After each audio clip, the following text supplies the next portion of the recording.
We are where we are right now, not because of corruption, but because of the failure of leadership. Yeah, I would say that we are facing the crisis, the corruption, the failure of development. They are all caused by the fact that we don't have a good leadership. So what's next? The failure of our leaders while they were youths like us. I mean, if you look at the antecedents of the country, we got an oil boom in the 70s and we were ruled by people in their early 30s. I mean, if you all go through the advent of the Civil War, the first state of state, I mean, these were guys in their early 30s and in their youths as we are now. And they mismanaged the country's economy. I mean, we had so much oil and the currency stood at par with the dollar, and now we are miles away from what world currency standard is. So where we lost it as a nation was thoroughly mismanagement. I mean, people are quick to say corruption, but every Nigerian in that situation would have been corrupt. So corruption is not the problem, it's the behavior, the mindset of the average Nigerian. And that is where we lost it as a nation, when we realized we had so much and we didn't know what to do with it. Our earliest leaders at independence, up to now, okay, they have always been faced with corruption challenge. Okay? So it is difficult really to say that this government is the worst in the area of corruption. But then I would say that where corruption really festered with the military, okay, because then they came in and they said that they came because there was corruption and that they would change everything. But then when they came, they did worse, okay? What they did, they operated without any law, without any concern for people's well-being. Okay? Of course, you know then that if anybody complained, the person could go to court, but the court had no power to do anything. So I would say that corruption festered in the days of the military. And that's what has been brought, okay, to other governments since the era of the military. Babangida tried to stay in office for life. And because of that, he tried to make as many friends as possible. And he did this by allowing those who were corrupt, who ought to be in jail, to just go free, just for you to stay put. So, in a sense, we could argue that border corruption festered or began with the era of Babangida. Yeah, because when you look at what happened in Nigeria, Idiagbo, Buhari, they came to power and they said that they would rid the country of corruption. And they tried that. People were thrown into jail. But once Alabi became to power, he freed all those people. He freed them. And later, most of them even became governors. Okay? So he freed them just for him to stay in power for as many years as possible. So it is right to say that corruption began to fester to a large extent under the era of Babangida. The quota system was introduced to encourage balance in appointment and balance in admission of probably in education in terms of admitting people to school and the like, so that we won't have a situation whereby you have one section of the country being marginalized or one section of the country dominating the other. That's on one side. Then secondly, in terms of recruitment, the quota system was also introduced so as to also encourage a situation whereby you don't have just one part of the country having a lot of people within government parastatal. But the question would then be that how do we cater to meritocracy here? How do we encourage a situation whereby it is the best of the best that is recruited. I won't argue against we doing away with the quota system. I would just advise that when applying the quota system, there should be some points whereby we don't bring it to bear. For example, if I'm recruiting somebody to some certain position that require technocrats, the qualification should not be compromised, irrespective of wherever the person is coming from. Quota system should not determine that. However, when it comes to situation whereby you know that a certain part of the country has lower people in the education sector, or a certain part of the country does not have more people in the university system, you may then apply the quota system in that kind of situation. But when it comes to some certain technocratic offices, it is important that you don't bring the quota system to bear. I would say that we should apply the quota system systematically and be eclectic. We shouldn't, we should not be hard on the rule that in everything we do, quota system has to come and play. If I need somebody in systems thinking or design thinking in government, I have to go for the best, irrespective of wherever the person is coming from. Tribalism becomes a problem when we don't accept or agree that it exists. There is no problem with tribalism in the real sense of the matter. I agree with the fact that if I want to employ somebody from the southeast and there's another person from the southwest and I'm from one part of the country, maybe from the southwest, there is a likelihood that I may favor somebody from that angle.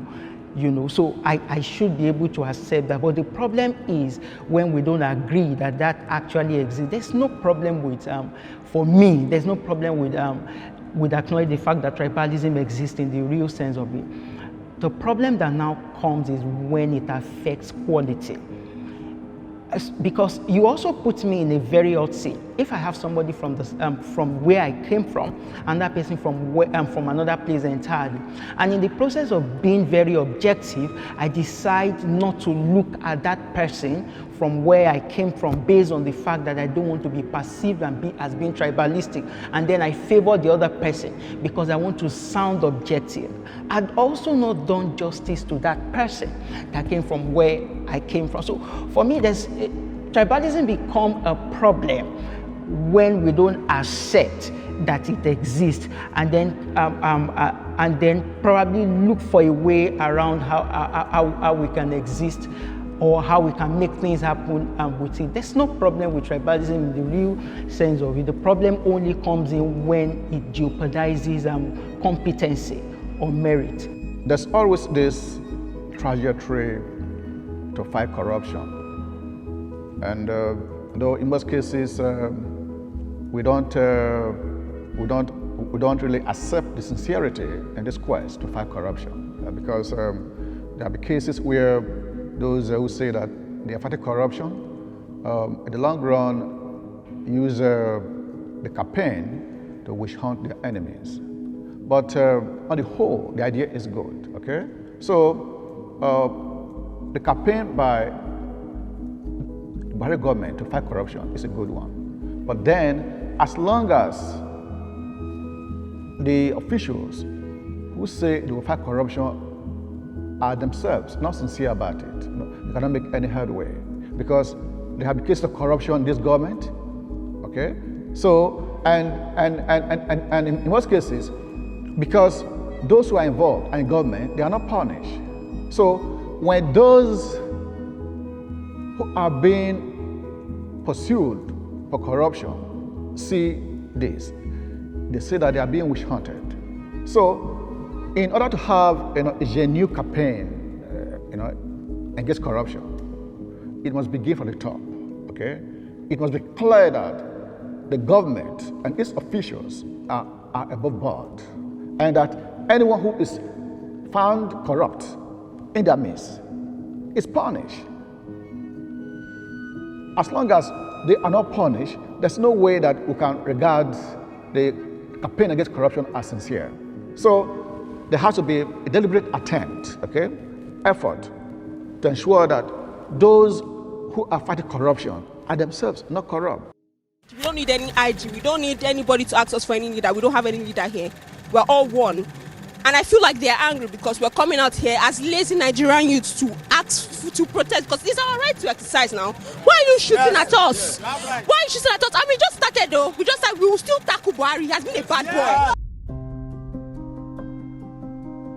If you look at the economy, you will see that there is minimal or no participation of young people in their phase of the economy. The young people are never thought of, and yet they are the engine that spearhead the nation. You also look at the political behavior of most Nigerians. We are political. We are not interested in what happens with our government, what our government do, what the people we voted or who voted themselves to handle our affairs, what they do. And when we don't show concerns for things like that, it gives the people who are governing us the right to do what they want, because they don't think they are accountable to anybody, and we're not even interested in accountability. If we are a nation that asks question, asks question, demand for stewardship, demand that young people are carried along in whatever it is that we're doing as a nation, you will see that the government will start being conscious of trying to do the will of the people. Because at the end of the day, what is government? Government is me and you, is the citizens, our collective. That is what we mean by government. So we have to participate more in the affairs of the economy. Identify what you want to do as an individual, regardless of what the country says. Yeah, we're used to the ideals of saying, do know what the country, don't ask the country what the country can do for you, what can you do for the country, but that doesn't apply in modern day Nigeria today. So youth need to empower themselves first. It's sad, we are not in the era where there's so much oil and there's so much income to go around. The truth is, half of the budget for 2020 was run on debt. Over 40% of 2021 budget also run on debt. So the government is heavily borrowing. We're indebted to the Paris Club, we're indebted to country, we're indebted to the IMF, we're indebted to the World Bank. So, and nobody's going to help you if you cannot help yourself. So it's good for you to identify what can you do. Are you a photographer? Are you an artisan? Do you want to go to school? Do you want to get an education? Do you want to get specific skill sets to help yourself? So nobody's going to tell you the government is going to provide one bumper package. This is not the US. There ain't going to be any COVID aid that would get you. Palliatives are being stolen. So it's for you to understand this innate fact that you are in a country where you need to get yourself to identify what you want to do. If there's a skill you need to get, if there's an income line you need to create, if there's an education you need to get. And once everybody has that mindset, let's not play the sit and dog game of saying, this country is going to get better for who? The country can only get better for the country. But you are on your micro level, you have to also uplift yourself mentally, financially, emotionally.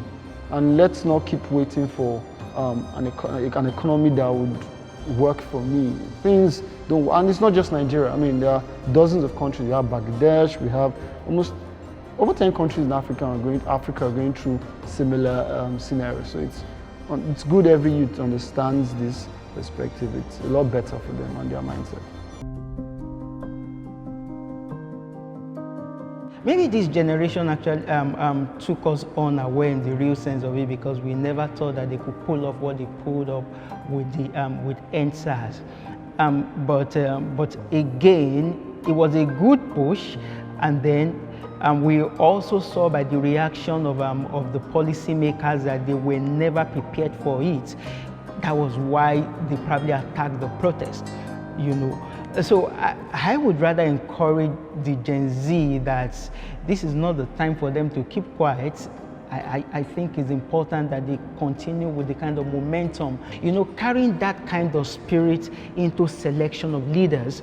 into monitoring your votes, into asking questions, into encouraging transparency and accountability, and understanding the fact that the major problem we have with Nigeria is not that there's problem with the Nigerian land or people. It is just leadership, and then we then need to reinvent ourselves if we are looking up to a better leadership structure and system. If a youth wants to do what is right, okay? If a youth wants to live above corruption, then that youth must have some guiding principles. For instance, that youth must be focused, okay? You must define where you are going. You must have a clear-cut focus, okay? And you must not be embarrassed by failure, okay? In essence, you should know that you could fail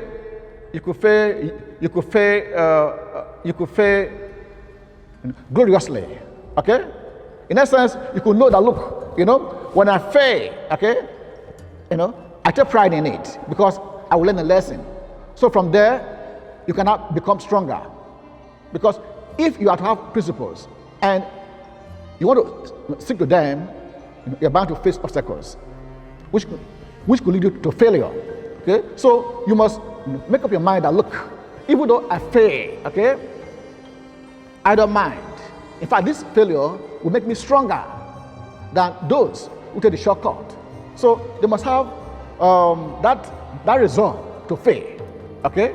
And again, they must be involved in the process. For instance, okay, they should throw themselves up for election. Okay?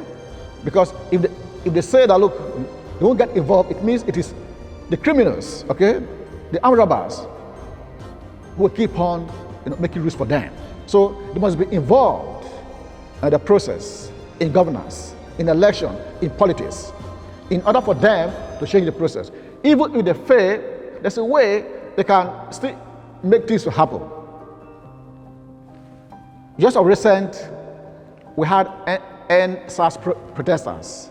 They were not a government, but even though they were outside, they were able to make some things to change. And now, the awareness is so high now that, look, youths have power. And in fact, because of this, our politicians are afraid because, you don't know what will happen in the next 2 years. You don't know how much power the youth will wield, okay, to change the old guard. So just resolve that, look, I will do what's right.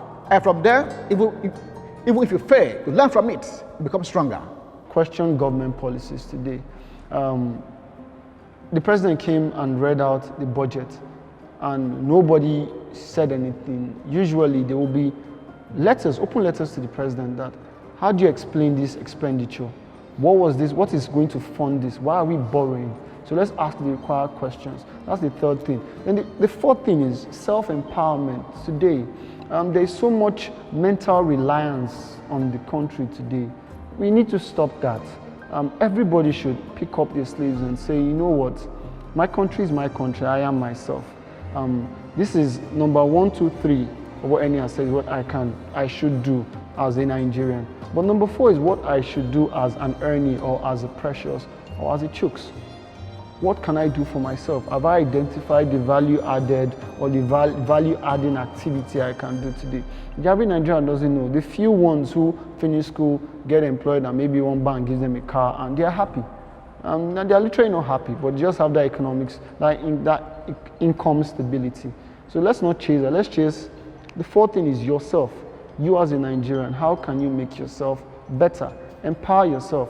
Take the required skills. Are these certifications you need to do? There are a lot of opportunities there that people don't know there are. And I think if everybody understands the 1, 2, 3, 4 things I just said, it makes not just Nigeria better, because Nigeria is just a collection of Nigerians, and there is no Nigeria without Nigerians. So you as a Nigerian, you're better, the country gets better. The aggregate economy, as saying, is a combination of those micro, you, me, yourself. I give an example. The US has the highest amount of billionaires in the world. There are over 200 billionaires in the US. So somehow, it's math. They will be the strongest economy in the world. It might not be the strongest currency. The Kuwait dinar is, but they will be the strongest economy in the world because every country's currency is hedged against the dollar today. So it's that micro mindset. We have a country that is already free market already. I mean, we are not socialists like China that hedges on. There's some things, there's some restrictive policies, but this is a capitalist phrase where everybody can play, and we have seen fintechs turn from nothing to being bought for over 70 billion. So we've seen, I mean, so business is thriving in the country. So it's that individual effort to empower yourself, and it makes you a perfect Nigerian. So what is next?